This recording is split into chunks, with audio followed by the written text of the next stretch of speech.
Okay, hi everybody. Today's learning target is to understand the elements of a picaresque novel and to compose an AP-style prose essay.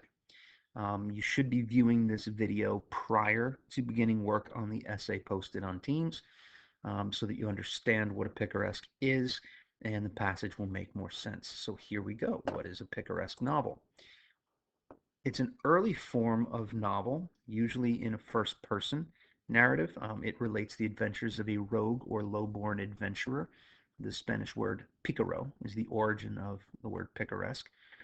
This adventurer drifts from place to place, from one social milieu to another in his effort to survive. Now, here we have a prompt.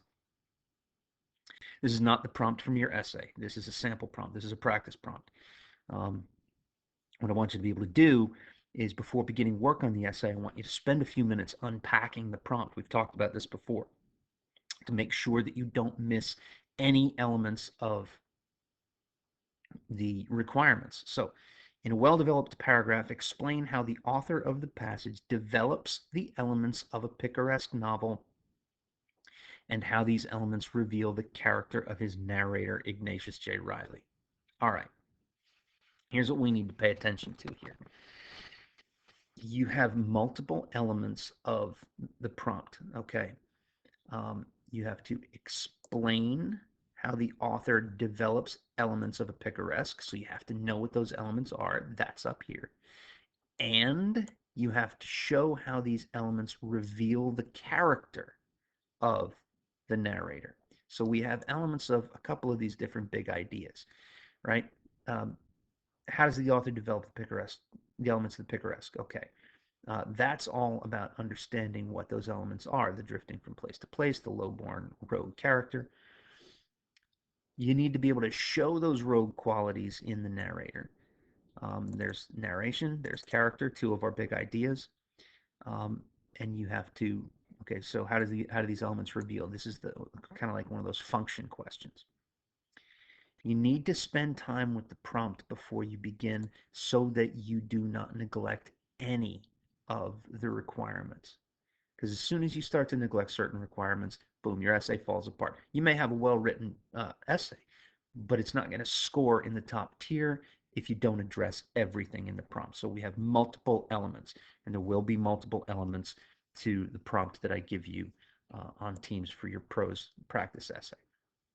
All right, so let's talk a little bit about picaresque again. All right, uh, it's episodic in structure. All right, it resembles the long, rambling romances of medieval chivalry, to which it provided the first realistic counterpart. Okay, so you have the kind of knight here, the knight in shining armor, the hero. Then you have this kind of buffoon here. This is the character of the picaresque, not this dude. Unlike the idealistic knight-errant hero, however, the Picaro is a cynical, amoral rascal who, if given half a chance, would rather live by his wits than by honorable work. The Picaro wanders about, has adventures among people from all social classes and professions, often just barely escaping punishment for his own lying, cheating, stealing. He's casteless. He's an outsider. He feels inwardly unrestrained by prevailing social codes and mores, and he conforms outwardly to them only when it serves his own ends. His narrative becomes, in effect, an ironic or satirical survey of the hypocrisies and corruptions of society, while also offering the reader a rich mine of observations concerning people in low or humble walks of life. And that's just from the standard um, Britannica.com entry on picaresque. Okay, so A Confederacy of Dunces is the picaresque we're going to be talking about today. It's the one we're going to be talking that you're going to write your passage, or excuse me, your essay about.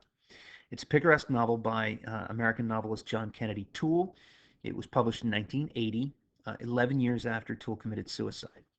It was published through the efforts of writer Walker Percy, another famous Louisiana writer. He also wrote the foreword to the book. But it was really Toole's mother who pushed to get this book finally published. It became first a cult classic, then a mainstream success. It earned Toole a posthumous Pulitzer Prize for Fiction in 1981 and is now considered a canonical work of modern literature of the southern United States. The title refers to an epigram from Jonathan Swift's essay, Thoughts on Various Subjects, Moral and Diverting. Swift said, "When a true genius appears in the world, you may know him by this sign that the dunces are all in confederacy against him."